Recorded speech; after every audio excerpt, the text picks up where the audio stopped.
Film dibuka dengan ditampilkannya seorang polisi bernama Martin Riggs yang sedang memburu komplotan penjahat bersenjata di El Paso, Texas, Amerika. Di waktu yang sama, istrinya yang bernama Miranda menelepon akan pergi ke rumah sakit untuk melahirkan bayi mereka. Martin tampak senang dan bahagia karena sebentar lagi dia akan menjadi ayah. Tak mau buang waktu, mantan anggota pasukan khusus ini mengeluarkan snipernya meski para penjahat itu berada dalam radius 800 yard. Dan inilah aksinya. Tak diduga, Miranda yang sedang dalam perjalanan ke rumah sakit, mobilnya ditabrak. Tiba di rumah sakit, Martin terkejut karena istri dan anaknya yang masih berada di dalam kandungan telah tiada. 6 bulan berlalu, scene berpindah ke Los Angeles. Detektif senior bernama Roger baru saja pulih pasca operasi jantung. Jam tangan khusus sebagai indikator denyut nadinya tidak pernah dia lepaskan. Dukungan penuh selalu diberikan istrinya yang bernama Tris. Kembali ke Martin yang memilih tinggal di dalam trailer mobilnya. Meski sudah 6 bulan, kesedihan atas kematian Miranda selalu menghantui pikirannya. Mental dan psikologisnya jatuh, merasa tidak punya tujuan untuk hidup lagi. Tak aneh jika Martin berniat untuk bunuh diri. Berbeda dengan Roger yang berjuang untuk tetap hidup demi istri dan anak-anaknya. Kembali berdinas, Roger disambut oleh rekan-rekan dan komandannya yang bernama Brooks. Roger diberitahu bahwa dia akan memiliki partner baru bernama Martin, mantan marinir yang baru saja dipindahkan dari Texas. Dia mengingatkan rekannya ini dikenal brutal dan sadis. Tiba-tiba mereka mendapat laporan adanya perampokan dan penyekapan di dalam bank. Tiba di lokasi, situasi makin mencekam. Martin yang sudah berada di sana tampak santuy, bermaksud memperkenalkan dirinya kepada Roger. Martin masuk ke dalam bank berpura-pura ingin mengantarkan pizza. Para perampok ini pun bingung, karena Martin meminta ditembak mati tepat di kepalanya. Meski tingkahnya konyol, Martin berhasil menghabisi ketiga perampok itu. Frank, and I hate saying this,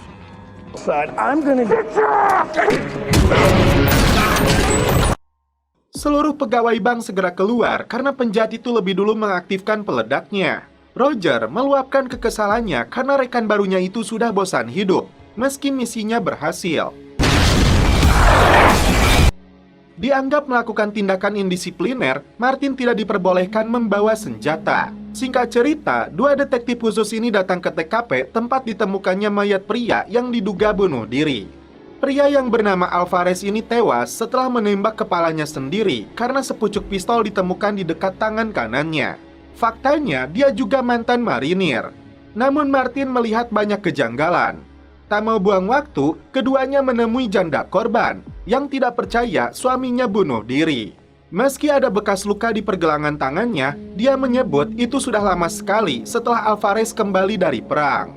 Setelah pensiun, dia bekerja sebagai petugas keamanan di dermaga. Tidak ada yang mencurigakan, bahkan mereka berniat pindah ke rumah barunya di Arizona.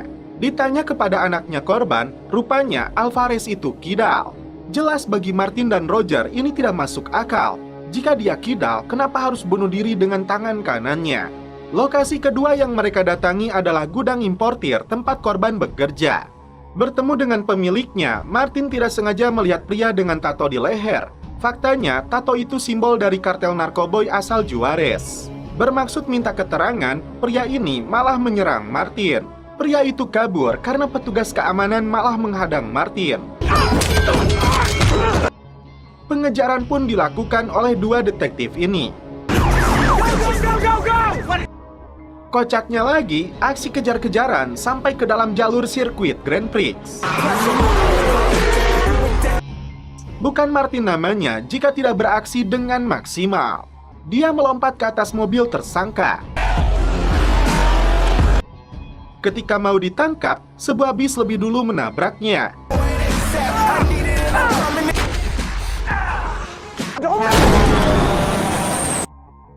Alhasil keduanya mendapat omelan dari Kapten Brooks. Bahkan kasus ini akan diserahkan kepada orang lain. I'll put someone else on this. Per your request, Murtaugh.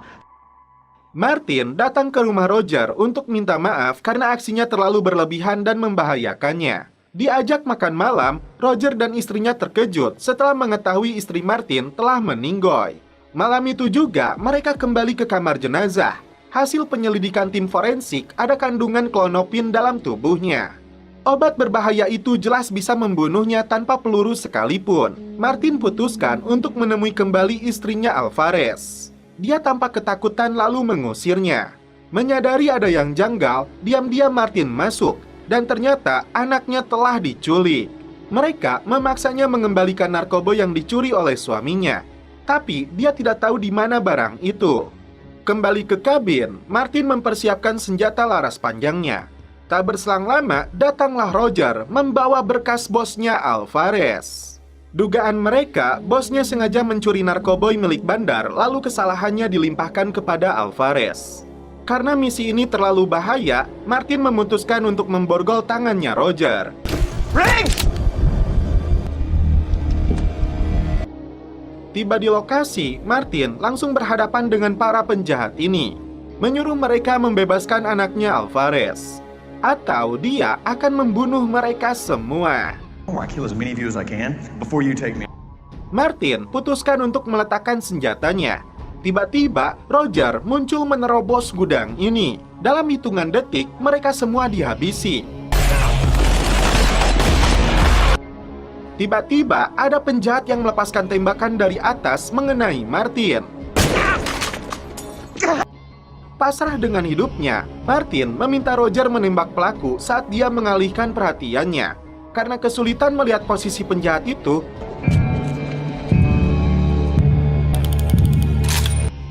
Roger memutuskan untuk menembak kakinya Martin. Dan Martin sendiri yang menembaknya. Lagi-lagi meski nampak konyol, tapi misi mereka berhasil. Dan setelah itu, film pun berlanjut ke episode 2. Pagi itu, orang-orang dikejutkan dengan penemuan jasad di tepi pantai. Namun ternyata, si Martin kepalang mabuk tadi malam. Roger dan keluarganya sudah berbaik hati menyiapkan makan malam untuk Martin. Namun Martin yang tidak bisa lepas dari kesedihannya memilih minum lagi di dalam bar. Salahnya, dia melirik seorang wanita pacar dari anggota geng motor. Alhasil, Martin dipukuli oleh mereka. Selain mendapat omelan dari Roger, baru 3 hari menjadi partner, puluhan ribu dolar dikeluarkan markas kepolisian untuk mengganti kerusakan yang disebabkan aksi mereka. Di sebuah pesta, seorang pria menunjukkan senjata seri terbarunya kepada anggota geng yang tertarik dengan senjata tersebut. Lalu, dia memotret seorang pria yang sedang berpesta. Perintah datang untuk membunuhnya. Di waktu yang sama, Martin dan Roger datang ke lokasi ini karena mendapat aduan kebisingan. Ternyata senjata itu digunakan untuk menembak pria tadi. Mendengar suara tembakan, 2 detektif ini langsung mengejar pelaku. Pria ini kabur membawa truk gas. Martin memilih motor sampai terbang untuk menghentikannya. Sedangkan Roger yang mencegat pelaku tidak berani untuk menembaknya. Karena dia tidak mau terjadi ledakan besar. Padahal tetap saja ini yang terjadi. Kembali ke TKP, polisi mengira target utamanya adalah Ronald, petinju kelas menengah yang sedang naik daun. Namun Martin punya penilaian berbeda. Dari ponsel milik para gadis ditemukan seorang pelayan wanita yang memakai sepatu putih ini yang justru jadi target utama karena dengan jelas dia menghindari tembakan. Kembali ke markas, di sana sudah menunggu agen khusus Bennett dari ATF. Faktanya, senjata yang digunakan pelaku adalah seri paling mutakhir buatan kontraktor militer swasta. Psikolog kepolisian yang bernama Dr. Maurin kecewa karena Martin melewatkan jadwal kunjungannya. Padahal rekomendasinya sangat penting untuk karirnya di lapangan. Dokter ini paham betul karena kematian istrinya, Martin kehilangan kontrol atas dirinya. Setelah mendapatkan alamat pelayan itu, keduanya datang ke sebuah apartemen. Karena mendengar suara bayi, pintu didobrak namun tidak ada siapapun di sana. Tiba-tiba, Natasha muncul di sana. Martin mengejarnya hingga ke atap gedung, sedangkan Roger berada di bawah. Rupanya, Natasha sedang hamil. Martin meyakinkan Natasha bahwa dia ingin melindunginya. Tiba-tiba ada seorang penembak jitu hendak membunuh Natasha.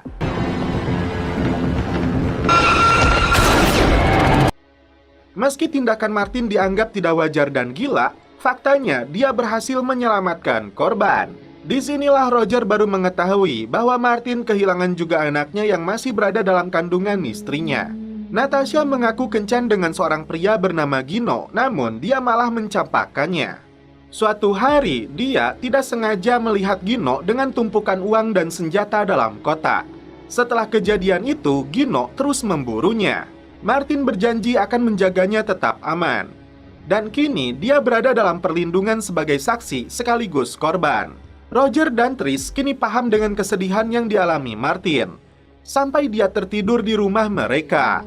Agen Bennett membeberkan senjata seri MG-10 itu diproduksi perusahaan swasta bernama Stonehill di San Diego. Tiba di perusahaan tersebut, Roger bertemu dengan pemiliknya untuk menunjukkan dokumen penjualan. Sedangkan Martin menemui salah seorang pekerja yang sedang menguji coba kemampuan senjata mutakhir ini. Diam-diam, Martin mencuri ponselnya.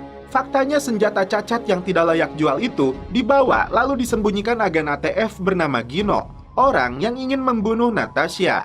Martin menemukan nama Gino dalam ponsel yang dia curi. Dan ternyata si Gino itu tiada lain tiada bukan adalah agen Bennett, yang kini berhasil menemukan Natasha untuk dia bawa pergi. Martin segera meminta bantuan markas untuk melacak ponselnya Bennett. Kini dia dan anteknya berada di sebuah gudang menyekap Natasha. Tiba di lokasi, Martin dan Roger kembali beraksi. Bennett menyuruh anak buahnya menembak bahu untuk memalsukan kematian Natasha. Namun tiba-tiba Martin lebih dulu menembaknya. Baku tembak pun terjadi.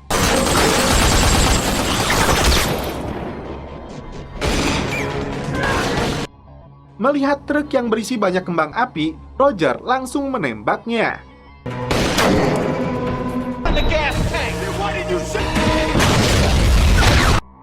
Dan akhirnya, gudang senjata ini meledak menghabisi Bennett dan antek-anteknya. Tris meminta kepada Martin untuk memastikan suaminya pulang dalam keadaan hidup. Dan setelah itu, film pun berlanjut ke episode 3. Sebuah truk lapis baja pembawa uang dirampok komplotan bersenjata. Ternyata supir truk tersebut adalah pensiunan polisi bernama Ned. Ned ini dulunya mentornya Roger. How you doing, buddy? Good. Oh, hell, I need the retraining. Look at me. Ternyata uang itu berasal dari toko-toko narkoboy lokal yang dijual di apotik. Tugasnya membawa uang itu ke perusahaannya tempat dia bekerja, yaitu Joint Asset Securities. Menemui pemiliknya yang bernama Carson, faktanya karena ganjo dilegalkan di California, pemilik perusahaan ini mengambil keuntungan 20% karena uang itu tidak bisa disimpan di bank. Confidentiality is extremely important. Good choice. Di dalam truk uangnya tercatat ada 17 juta dolar yang dirampok. Karena hanya kliennya yang mengetahui jadwal pengambilan uang tersebut, dua detektif ini meminta identitas mereka. Singkat cerita, keduanya mencari Lonnie dan Donnie, pemilik uang yang dirampok. Check IDs. Tampak si Donnie sedang menghisap dupa. Namun, tak banyak informasi yang mereka dapatkan. Kembali meminta keterangan dari Ned, ternyata pelaku yang merampok truk uangnya adalah Lonnie dan Donnie sendiri. Karena Ned mencium bau dupa. LAPD, hello? Kembali ke rumah, mereka menemukan keduanya sudah tewas dengan kepala dipenggal. Menurut pengalaman Martin selama bertugas di Texas, aksi pemenggalan kepala biasanya dilakukan oleh geng lokal. Salah satu unit intel khusus beranggotakan pemuda bernama Cruz memiliki bekas luka di leher.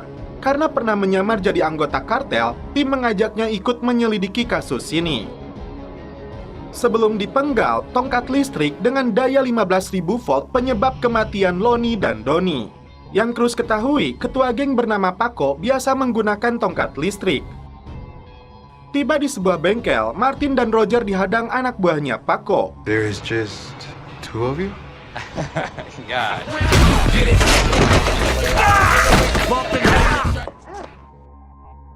Dengan bukti tongkat listrik dan sidik jarinya, hukuman seumur hidup sudah menantinya. I was in one in middle school. Síguele, güey. Lalu, siapakah yang memberi perintah kepada Paco? Inilah yang sedang tim selidiki. Paco mengaku 17 juta dolar itu masih ada di jalanan. Itu artinya truk uangnya masih disembunyikan seseorang. Martin ditugaskan bosnya menemui jaksa bernama Ronnie. Karena di mejanya terdapat foto Miranda, bisa disimpulkan dia ini mertuanya Martin. Oh, that's Ned. Diminta Ned datang ke rumahnya, Roger terkejut karena truk uang itu ada di sini. Di sisi lain, Martin menjebak Paco di depan kawan-kawannya bahwa dia bekerja sama dengan polisi. Easy. I guess you better start. Jika Paco ingin selamat, dia harus mengatakan di mana uangnya. Yang dia ketahui tidak ada perampokan, hanya rencana sopir yang dibajak. Ned mengaku membutuhkan uang setelah dia menggadaikan semuanya untuk biaya pengobatan istrinya yang terkena kanker. It was so easy. I figured you might as well take me in. Tak berselang lama, Martin datang ke sana. Ned's new car? Ned sudah pasrah, siap ditangkap. Namun Martin kasihan karena 5 menit saja berada di dalam sel, dipastikan Ned akan langsung dihabisi kelompok gangster itu. It's the job. Mereka memutuskan untuk membawa truk uangnya saja, memberi kesempatan untuk Ned kabur daripada di penjara. Trust me, no, that was your plan, okay? Namun ternyata Ned kembali ditangkap kelompok gangster yang menginginkan uangnya. Bertemu di sebuah lokasi, puluhan gangster sudah berkumpul mengepung mereka. Martin putuskan untuk tancap gas. Ned berhasil kabur dan anggota geng itu mengejar mereka. Karena pintu terbuka, jutaan dolar uang haram itu jadi rebutan warga di sana. Aksi kejar-kejaran diwarnai tembakan terus terjadi hingga truk uang ini terbalik. Mendapat laporan adanya kejadian ini, Kapten Brooks menugaskan seluruh anak buahnya meluncur ke TKP. This worked out well, huh? Never really saw the film. Martin dan Roger kembali terlibat baku tembak. Di saat amunisi mereka habis dan terpojok, tim kepolisian datang menangkap para penjahat itu. Uang itu dikembalikan kepada pemerintah sebagai pembayaran pajak. Ned sendiri sepertinya berhasil lolos. Dan setelah itu, film pun berlanjut ke episode 4. Hari itu, Roger mencukur rambut kepalanya yang sudah bolenang barengan dengan anak lakinya Roger Junior alias RJ. Tak berselang lama, datanglah teman SD-nya RJ yang bernama Marcus menawarkan DVD bajakan. Marcus terkejut karena Roger berada di sana mengomelinya karena menjual barang ilegal. Dalam perjalanan pulang, Roger mendengar laporan dari radio polisi adanya perampokan tidak jauh dari rumahnya. Tak berselang lama, datanglah Martin untuk membantunya. Terlihat dua perampok itu sedang menjalankan aksinya. Tiba-tiba, perampok itu menabrakkan mobilnya di saat mereka sedang berantem. Pengejaran pun dilakukan oleh dua detektif ini. Mobil pelaku menabrak sebuah garasi lalu kabur menggunakan motor. Meski Martin berhasil menembak bahu salah satu pelaku, mereka berhasil lolos. Setelah ditelusuri, Sonia berhasil menemukan gym tempat salah satu pelaku biasa melatih ototnya. Singkat cerita, Martin dan Roger tiba di gym tersebut. Awalnya, mereka tidak berhasil menemukan pelaku yang dijuluki Hulk. Namun setelah melihat ada sepatu ukuran besar di sana, ternyata pelaku sedang mandi. Dua detektif ini berjibaku dengan si Hulk. Beberapa kali menyetrumnya, pria ini tetap kuat. Hingga akhirnya mereka berhasil melumpuhkannya. Dibawa ke kantor polisi, si Hulk diinterogasi untuk memaksanya bicara siapa saja yang terlibat dalam perampokan rumah itu. Tim yakin dia dan rekannya yang tertembak itu hanya sebagai tukang angkut. Ada dalang atau otak di balik perampokannya, namun dia memilih menutup rapat mulutnya. Mengaku dialah dalangnya, namun tim tidak percaya. Penyelidikan kembali dilakukan untuk mencari pelaku di lokasi yang diduga sebagai kawasan kaum mereka. Dan ternyata Martin dan Roger menemukan pelaku yang tertembak itu. Martin berhasil menangkapnya. RJ diajak oleh Marcus mengendarai mobil Porsche-nya. Tiba-tiba mereka dihentikan polisi. Marcus terlihat ketakutan. Tapi RJ segera menunjukkan kartu nama ayahnya yang seorang detektif LAPD. Marcus lega karena polisi itu tidak menangkap mereka. Saat itu juga Marcus mencatat nomor ponsel ayahnya RJ. Tiba-tiba Marcus mendapat pesan dari seseorang untuk segera datang. RJ terpaksa diturunkan di sana. Dibawa ke kantor polisi, Cruz melihat pesan yang masuk ke ponselnya si perampok. Alamat yang tertera dalam pesannya segera diberitahukan kepada Martin. Di waktu yang sama, 911 mendapat laporan perampokan dari alamat yang sama. Korban yang bernama Hani bersembunyi di dalam lemari dihubungkan dengan Martin. Dia melihat beberapa perampok sedang beraksi di dalam rumahnya. Martin menyuruh Hani tetap sembunyi, namun dia malah keluar karena merasa situasi sudah aman. Padahal perampok itu masih berada di sana, lalu membunuhnya. Tiba di TKP, Martin menemukan korban sudah tidak bernyawa. Kasus perampokan dan pembunuhan ini menjadi prioritas penting LAPD untuk mengungkapnya. Saudara korban yang bernama Eber tidak percaya Hani bisa bernasib naas seperti itu. Saat kejadian, dia mengaku sedang berada di luar, padahal tidak ada uang yang banyak di rumahnya. Apalagi mereka sudah tidak memiliki orang tua. Dalam perjalanan pulang, Martin dihubungi RJ meminta dijemput karena dia menyelinap keluar dari rumahnya untuk menemui cewek yang ternyata cowok di siang hari. RJ tidak mau menghubungi ayahnya karena takut diomeli. Roger sendiri sempat menghampiri Eber yang pulang menggunakan mobil mewah. Apakah wanita ini terlibat? Martin menasehati RJ untuk belajar dewasa mempertanggungjawabkan perbuatannya kepada ayahnya jika dia menyadari telah salah.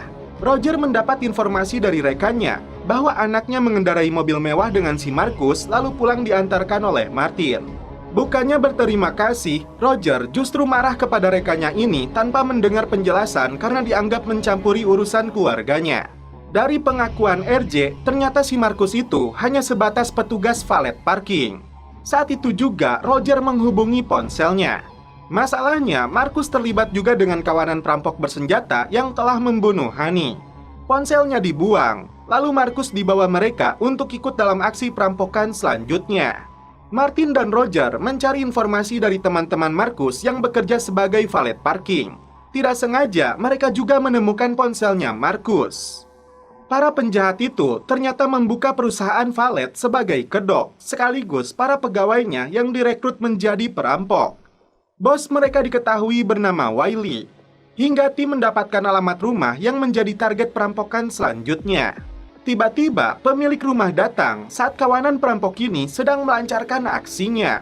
Mereka disekap, lalu Marcus dipaksa untuk menembak mereka. Martin dan Roger menerobos masuk untuk mencegahnya. Para perampok itu langsung dihabisi oleh Martin. Roger membujuk Marcus untuk meletakkan pistolnya. Tiba-tiba, salah satu penjahat melepaskan tembakan mengenai Marcus. Untung saja dia lolos dari maut. RJ meminta maaf kepada ayahnya. Kapten Brooke meminta dua anak buahnya yang sedang marah-marahan ini untuk berdamai. Karena sama-sama egois, keduanya ditugaskan menemui Dr. Maureen. Tingkah mereka lagi-lagi menyebalkan. Namun setelah itu, keduanya kembali kompak. Dan setelah itu, film pun berlanjut ke episode 5. Seorang mantan prajurit angkatan laut bernama Jackson melamar jadi satpam di toko perhiasan. Sambil menunggu, Jackson meminta susu kepadanya. Pemilik toko menolak karena mereka sudah memiliki satpam tetap. Jackson yang tidak terima langsung menghajar si satpam dan mencuri beberapa kalung perhiasan. Meminum susunya lalu pergi. Laporan pencurian yang dilakukan veteran itu diterima markas LAPD. Faktanya, saat bertugas di pasukan khusus, Jackson seorang penembak jitu. Dr. Maureen menilai ada masalah mental dan psikologis yang dialami Jackson. Bisa jadi seperti yang dialami Martin, namun dia masih bisa mengontrolnya. Rumah sakit khusus veteran biasanya memiliki database masalah PTSD yang dialami marinir yang baru pulang dari tugas. Menurut pengakuan dokter rumah sakit ini, Jackson mengalami masalah PTSD cukup parah, namun dia tidak menjalani kontrol dan konsultasi dengan baik. Datang ke apotek, Jackson marah-marah memaksa pegawai memberikan obat penghilang depresi seperti contoh yang dibawanya. Petugas keamanan tidak berkutik saat berhadapan dengan mantan marinir ini. Mendapat laporan adanya penyerangan, Martin dan tim segera meluncur ke TKP. Tim kepolisian sudah mengepung minimarket ini. Martin meminta rekan-rekannya untuk menunggu karena dia sendiri yang akan coba membujuknya. Namun Roger dan Cruz bersikeras untuk ikut masuk. Terlihat Jackson sudah menghabiskan beberapa botol susu. Sebagai sesama mantan pasukan khusus, Martin membujuk Jackson untuk menyerahkan diri. Namun kemunculan Cruz justru membuat dia marah dan langsung kabur.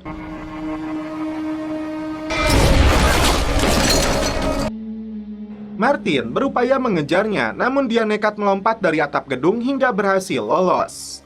Dari hasil penelitian tim forensik, obat itu mengandung senyawa kimia yang mirip dengan SSRI atau Selective Serotonin Reuptake Inhibitors, bertujuan menangkal depresi. Namun dari mana dia mendapatkannya, itulah tugas detektif. Martin sendiri sudah mempelajari berkasnya Jackson, dan ternyata beberapa anggota dari timnya tidak berhasil kembali. Beberapa di antaranya tewas karena kecelakaan. Maureen menduga Jackson korban dari uji coba obat depresi yang belum lolos BPOM. Karena Tris pengacara hebat, tim meminta bantuannya menyelidiki hak paten obat itu, termasuk perusahaan pembuatnya. Roger sempat cemburu karena istrinya ini punya asisten baru yang gantengnya kelewatan. Singkat cerita, dua detektif ini datang ke perusahaan farmasi untuk menemui CEO-nya yang bernama Patricia. Terungkap alasan Jackson minum susu untuk menetralisir obat tersebut akibat efek sampingnya yang buruk. Patricia membantah perilaku kriminal yang dilakukan Jackson karena obat buatannya. Ternyata dia serahkan obat tersebut kepada Dr. Cox di rumah sakit veteran yang menangani pengobatannya. Dia juga yang memiliki daftar veteran yang dijadikan kelinci percobaan. Tim yakin Patricia berbohong dengan mengkambing hitamkan dokter itu. Faktanya, Dr. Cox sudah berada di ruang jasad, tewas akibat ditembak dari jarak dekat. Dari hasil penyelidikan TKP, ditemukan sidik jarinya Jackson. Saat itu juga, Kapten Brooke mengumumkan veteran itu sebagai buronan meski Martin tidak percaya karena masa iya penembak jitu menembak dari jarak dekat. Martin dan Roger meluncur ke dalam hutan setelah mendapat laporan dari warga yang melihat Jackson. Sebagai mantan prajurit, firasat Martin mengatakan Jackson sedang membidik mereka. Martin berteriak meminta Jackson keluar karena dia hanya ingin bicara. Jackson mengaku menemukan Dr. Cox hampir mati, namun bukan dia yang membunuhnya. Meski sudah berada dalam bidikannya, Martin tetap santuy. Dia mengajaknya sama-sama menyelesaikan misi ini. Tiba-tiba, Roger sudah menginjak ranjau.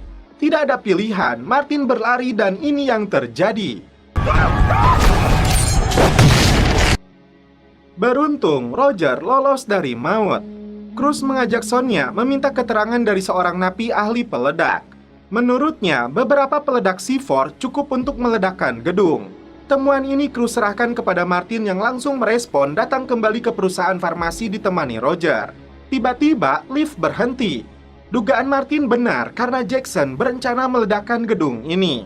Setelah berhasil keluar dari dalam lift, muncul Jackson mengenakan rompi yang berisi bahan peledak aktif karena ingin membalaskan dendam kematian saudara-saudaranya yang tewas akibat obat buatan Patricia.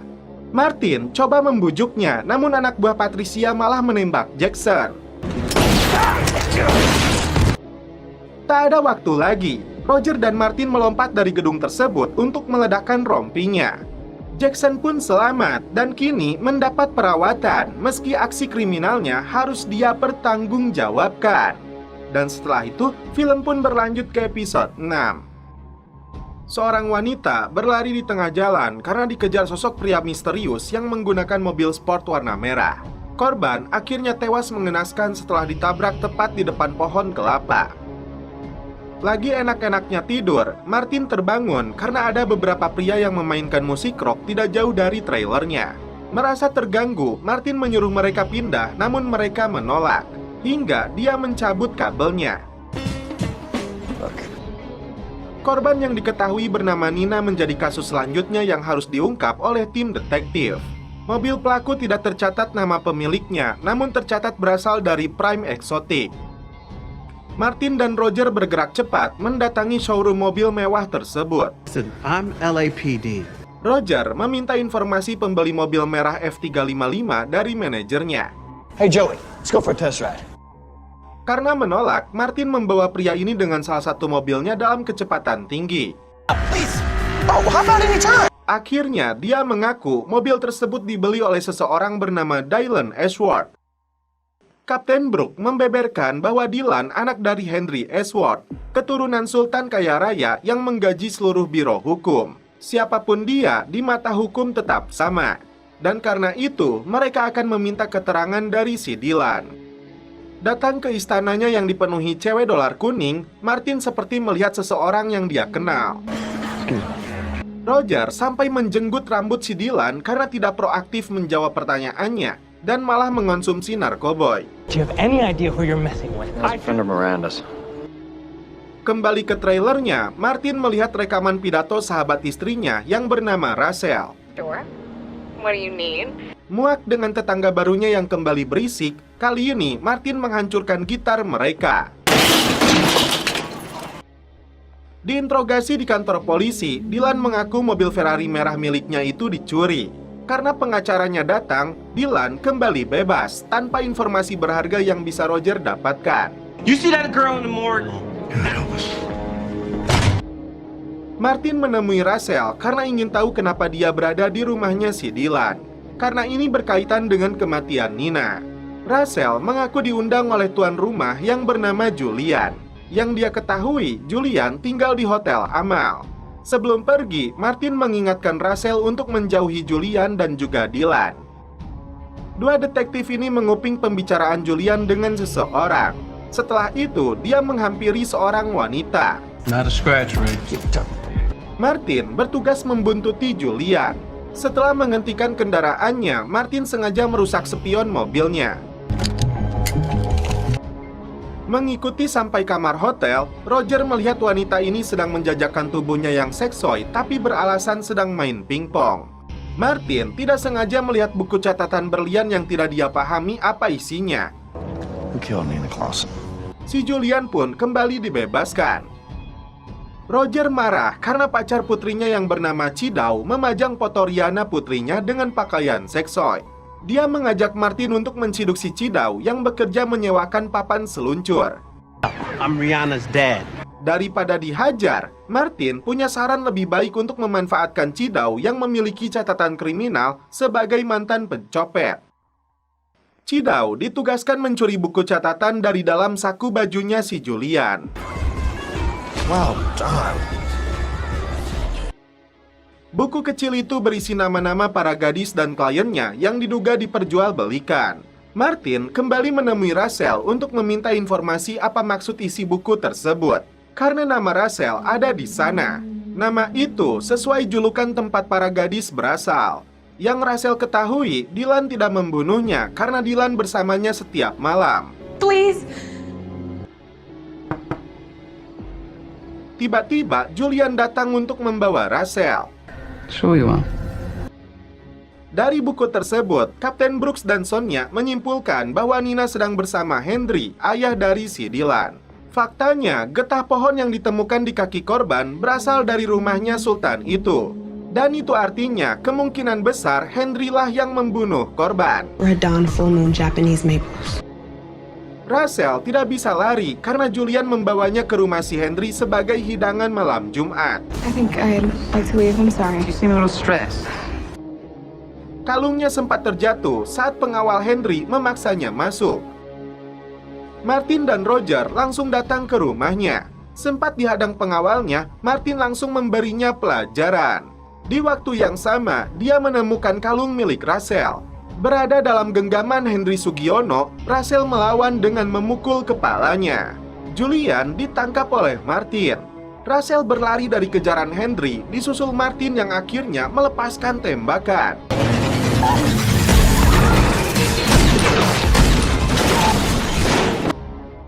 Hingga akhirnya penjahat itu pun mampus. Rachel berhasil selamat. Dan setelah itu, film pun berlanjut ke episode 7. Seorang pria Chinese yang berambut panjang bernama Richie Kim tiba-tiba ditembak mati oleh pembunuhnya kartel bernama Vale. Motifnya terkait dengan janjinya Richie yang belum menyetorkan uang hasil penjualan narkoboy. Martin kembali konsul kepada Dr. Maureen karena tiap malam dia kesulitan tidur dipengaruhi mendiang istrinya yang selalu muncul di tiap mimpinya. Tim LAPD datang ke TKP setelah mendapat laporan ditemukannya jasad. Karena dari sela jarinya ditemukan serbuk putih, tim menduga itu adalah narkoboy. Di waktu yang sama, Martin Riggs melihat pria dan wanita Asia dengan gelagat mencurigakan. Ternyata mereka mengenal korban yang bernama Richie Kim, teman anak mereka yang bernama Vince. Saat Roger melihat foto anak mereka yang dipajang, Hong mengingatkan Roger dindingnya masih basah. Karena pabrik ini memproduksi boneka, Martin kembali ingat saat bertugas di El Paso. Di dalam boneka ini ditemukan banyak narkoboy untuk mengelabui aparat. Tiba-tiba mereka melihat Vince kabur membawa truk yang dipenuhi dengan boneka kelinci. Martin kembali beraksi untuk menangkapnya. Roger berhasil mencegat truk tersebut. Namun aksi Martin malah dihentikan oleh agen DEA bernama Palmer yang sedang menyelidiki kasus penyelundupan narkoboy. Ternyata agen Palmer sudah menyelidiki kasus ini selama 3 tahun. Dan sebenarnya di dalam boneka kelinci itu sama sekali tidak ada narkoboy. Namun Palmer menolak membagikan detail kasusnya kepada LAPD. Selain narkoboy di dalam kukunya, tim forensik menemukan sisa cat merah di dalam kulit kepalanya. Di sini Roger yakin bahwa Hong dan istrinya itu menyembunyikan sesuatu di pabriknya. Di malam hari, 2 detektif ini menyelinap masuk ke dalam pabrik. Martin mendobrak dinding merah tersebut dan ternyata ditemukan uang tunai yang mencapai 90 juta dolar. Meski tidak ada narkoba yang ditemukan di dalamnya, Martin yakin uang tersebut milik kartel. Akhirnya, agen DEA ini membagikan kasusnya ke tim LAPD bahwa uang tersebut adalah hasil penjualan narkoboy dari seluruh pengedar yang berada di Amerika, lalu diterima Richie Kim sebagai perantara sebelum dikirimkan kembali ke Meksiko. Produksi boneka tersebut diduga sebagai bentuk pencucian uang. Masalahnya, Hong dan keluarganya telah kabur lebih dulu. Fokus mengejar pembunuhnya, Martin dan Roger menemukan mobil yang digunakan pelaku berbekal informasi dari perusahaan rental. Di waktu yang sama, tim melihat agen Palmer sedang membawa keluarga Hong yang berhasil ditangkapnya. Martin terpaksa menabrak mobilnya Palmer karena pelaku melepaskan tembakan ke arahnya. Dari awalnya benci, agen DEA ini terkesima karena Martin telah menyelamatkan hidupnya. Dari hasil interogasi Hong dan istrinya, mereka tidak berhubungan dengan kartel, hanya Richie yang tahu tentang uang tersebut. Namun didapatkan nama seorang wanita bernama Bambi, salah satu pembeli eceran yang diduga mengenali si pembunuh kartel. Agen DEA ini bekerja sama dengan tim LAPD untuk mengawasi toko tasnya milik Bambi. Di pagi hari, Martin membawa alat pelacak lalu masuk dan mengaku ingin mencari tas untuk istrinya. Dia melihat Bambi memasukkan ponselnya ke dalam tas. Tiba-tiba Palmer masuk ke sana, mengaku dialah istrinya Martin. Dia sengaja memeluk Martin, padahal sedang memasang alat penyadap di ponselnya si Bambi. Langkah selanjutnya Martin meminta bantuan Cruz untuk menyamar jadi anggota kartel. Di waktu yang sama, Palmer mengetahui dari Roger bahwa Martin seorang duda yang ditinggal mati istrinya. Cruz berpura-pura sebagai anggota kartel yang menuduh Bambi telah membantu keluarga Hong melarikan diri. Tidak mau dituduh, pengedar narkoba ini menghubungi si pembunuh yang bernama Valley untuk bertemu. Tapi Bambi yang pintar memasukkan ponselnya ke dalam air hingga tim tidak bisa menyadapnya. Tidak mau kehilangan buruannya, Martin membawa alat pelacaknya lalu bersembunyi di dalam bagasi mobilnya si Bambi. Bertemu di basement, Valley yang pintar ternyata mengetahui ada seseorang di dalam bagasi. Setelah memberi tembakan peringatan, Martin terpaksa keluar. Tiba di basement tersebut, Roger dan Palmer hanya menemukan mobil dan alat pelacaknya. Ternyata Martin sudah disekap di lokasi tersembunyi oleh Valley. Karena Bambi kuku lutus tidak mau terlibat dengan penyekapan polisi ini, akhirnya si Valley menghabisinya. Martin pun disiksa untuk mengetahui seberapa besar polisi tahu tentang operasinya. Martin berhasil melakukan perlawanan hingga si Valley pun kabur. Namun, dia kembali muncul menodongkan senjata mengancam akan membunuh Martin. Tell me what you know. She's waiting for you, detective. Beruntung, Roger dan Palmer datang tepat waktu menyelamatkannya. Where's Riggs? Riggs! Hey, Raj.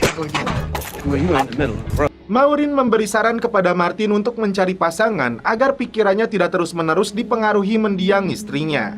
Tiba-tiba, Palmer mengaku sebagai janda membuka dirinya terhadap Martin. Namun, mantan anggota pasukan khusus ini masih menutup diri.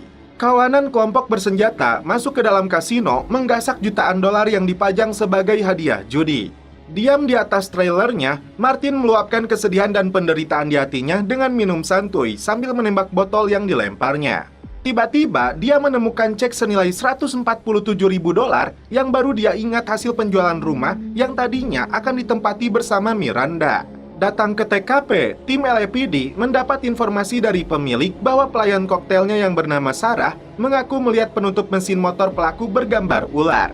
Karena aktivitas kasino masih berjalan, Roger sampai bolotot terkejut karena Martin memasukkan cek penjualan rumahnya ini sebagai taruhan. Padahal uang itu sangat berharga untuk tunjangan Martin di hari tua. Tidak mau sahabatnya ini berbuat konyol, Roger mengambil kembali ceknya. Padahal dadunya berhenti di angka yang Martin pasang. Melihat kembali rekaman CCTV, Cruz dan Sonia heran dari mana Sarah bisa melihat motor pelakunya karena perampokan itu terjadi dengan cepat. Pria bernama Billy mengaku petugas asuransi kasino datang untuk bertanya bagaimana dia bisa tahu motor pelaku. Sarah mengaku sudah terbiasa mengingat wajah orang dengan baik karena pekerjaan sebagai pelayan. Namun ternyata si Billy ini bagian dari kawanan perampok yang hendak membunuh Sarah untuk mengamankan identitasnya. Di waktu yang sama, Martin dan Roger datang untuk mendapatkan keterangan lagi dari Sarah. Apakah dia berbohong atau tidak? Tiba-tiba mereka mendengar suara tembakan. Dia melihat Sarah sudah terkapar, namun masih hidup. Si pelaku ternyata sudah kabur melalui jendela. Martin menemukan anak Sarah yang bernama Eden bersembunyi di dalam lemari. Dibawa ke rumah sakit, kondisi Sarah stabil. Sedangkan Eden dianggap sebagai saksi kunci yang melihat wajah pelaku. Eden mendengar penembak ibunya mengaku dari kasino, namun dia yakin pria ini berbohong. Sementara itu, Roger dan Sonia datang ke bengkel Harley untuk mencari informasi pelanggannya yang membuat desain ular di kap mesinnya. Ternyata, hampir semua motor rata-rata desainnya bergambar ular. Maureen berencana menempatkan Eden di tempat penitipan anak. Namun, Eden menolak karena pernah mengalami kecelakaan di sana yang membuatnya trauma. Eden memilih tinggal bersama Bibi Christy, yang sudah biasa menjaganya saat ibunya bekerja. Singkat cerita, Martin dan Roger mengantarkan Eden ke rumah bibinya. Ternyata Christy menolak karena dia bukan bibinya, hanya teman Sarah yang biasa ketitipan Eden. Sebelum pergi, Roger melihat gelagat Christy mencurigakan. Ternyata di dalam garasinya, Roger melihat sebuah motor cross. Tiba-tiba, pelaku yang bersembunyi di dalam melepaskan tembakan. Dengan cepat, Roger melumpuhkannya. Dibawa ke kantor polisi, Roger memberi pelajaran kepada pelaku yang hampir merenggut nyawanya. Dari balik kaca, pelaku yang tadi dan beberapa orang lainnya ditampilkan agar Eden bisa melihatnya. Tapi tidak ada satupun yang dia kenali sebagai pelaku penembakan ibunya. Roger membujuk istrinya agar diizinkan membeli motor Harley. Tri sempat menolak karena Roger hampir mati gara-gara naik sepeda ontel. Kembali ke bengkel Harley, Roger melihat pria yang sedang berdiri dengan motornya tepat di depan kasino. Dia mengajak tidur di dalam trailernya. Eden mengaku bahwa sebenarnya dia tidak melihat wajah pelaku, hanya mendengar suaranya saja. Eden melakukan ini agar dia dan ibunya yang janda tetap aman di bawah perlindungan polisi. Bukan lagi sebagai saksi kunci. Mau tidak mau, Maureen akan menempatkannya di TPA. Berbekal foto yang dilihatnya, Roger menemukan tersangka perampokan dan penembakan.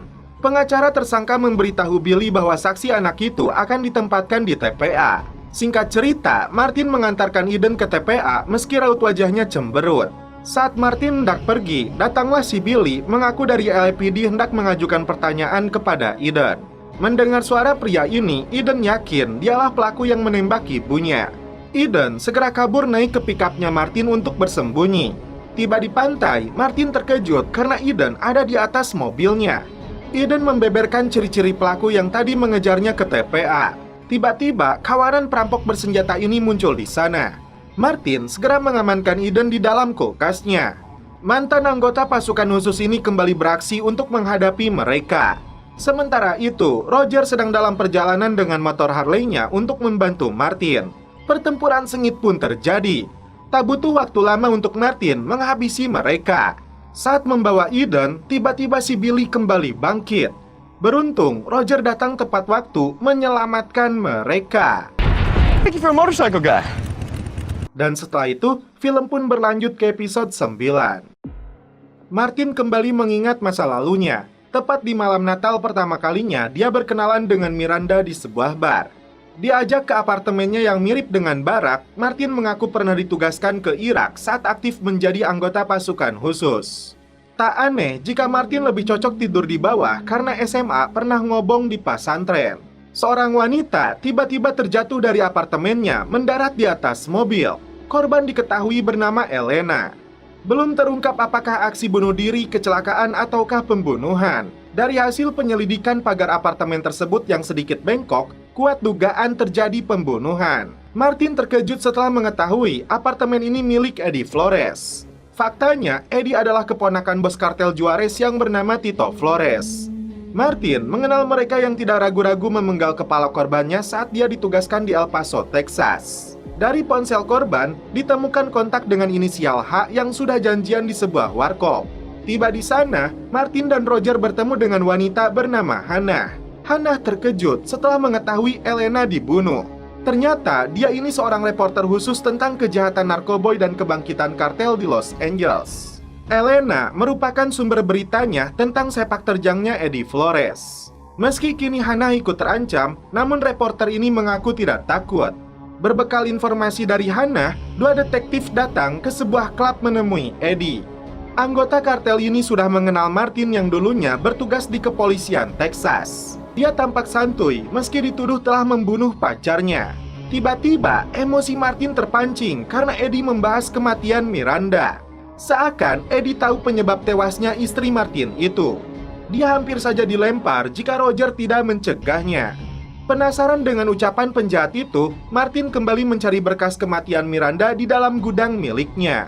Berkas dari El Paso itu Martin tunjukkan kepada Scorsese untuk dilakukan penyelidikan. Karena dia masih penasaran apakah benar supir truk itu teler. Martin dan Roger kembali menyelinap masuk ke dalam apartemennya si Eddie. Ternyata Hannah sudah berada di sana mengambil sebuah kamera kecil. Dia takut meski tercatat 400 wartawan yang dibunuh oleh kartel narkoboy. Meski kameranya sudah dirampas, memory cardnya sudah dibawa oleh Hannah. Tiba-tiba si Eddie menelepon Martin karena sudah tahu apartemennya disusupi oleh mereka. Saat Hannah masuk ke dalam mobilnya, tiba-tiba dipastikan Hannah tewas akibat bahan peledak yang ditanam si Eddie di dalam mobilnya Hannah. Meski kartu memorinya rusak, ada bagian yang masih terselamatkan. Martin marah ingin segera membunuh Eddie karena dia yakin istrinya dibunuh juga oleh penjahat itu. Namun Scorsese menilai tidak ada sesuatu yang ganjil dari berkas kematiannya Miranda. Martin yang kembali terpuruk mengingat momen indah di malam Natal ketika Miranda memberikan kado terindah sebuah test pack yang menunjukkan dia positif hamil. Merasa tidak kuat lagi, Martin berniat bunuh diri. Tapi Roger keburu datang ke sana mengajak pergi ke markas. Video rekaman yang berasal dari kartu memori itu terlihat seorang pria mendorong korban dari apartemen. Awalnya wajah pelaku tidak terlihat, namun setelah dicermati lebih dalam dari pantulan pohon Natalnya, akhirnya wajah si Eddie Flores terlihat dengan jelas. Saat itu juga, Kapten Brooks menugaskan dua anak buahnya ini menangkap si Eddie. Datang ke klub, anggota kartel ini tidak bisa berkutik lagi saat ditangkap. Dia sempat menyuruh anak buahnya menghubungi pria itu. Seorang pria mengaku dari LAPD mengantarkan hadiah Natal untuk Tris. Tiba-tiba Tio Flores menghubungi Martin. Dia mengatakan keluarga rekannya kini terancam dibunuh, kecuali keponakannya diantarkan ke bandara. Roger segera menghubungi Tris, dan rupanya pria ini anggota kartel yang mengancam akan membunuh Tris jika Roger tidak segera mengantarkan Eddie ke bandara dalam waktu 1 jam. Martin putuskan membawa Eddie ke bandara, sedangkan Roger menyelamatkan keluarganya dengan membawa Ferrari milik si Eddie. Tiba di landasan, jet pribadinya bos kartel itu sudah menunggu. Sementara itu, Roger memberi kode kepada Tris bahwa lampu akan dimatikan. Setelah mati, Tris mengarahkan penjahat ini menyalakan kembali saklarnya di dalam garasi. Saat itulah Roger muncul untuk melumpuhkannya.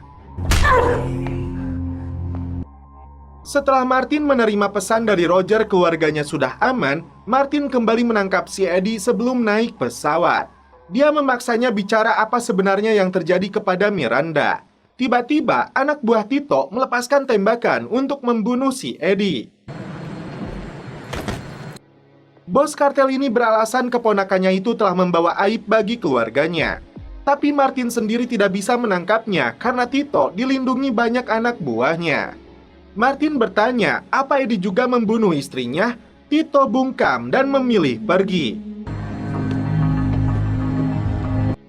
Tiba di Meksiko, Tito meminta seseorang mengawasi Martin.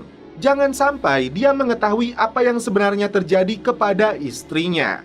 Dan setelah itu, film pun berlanjut ke episode 10.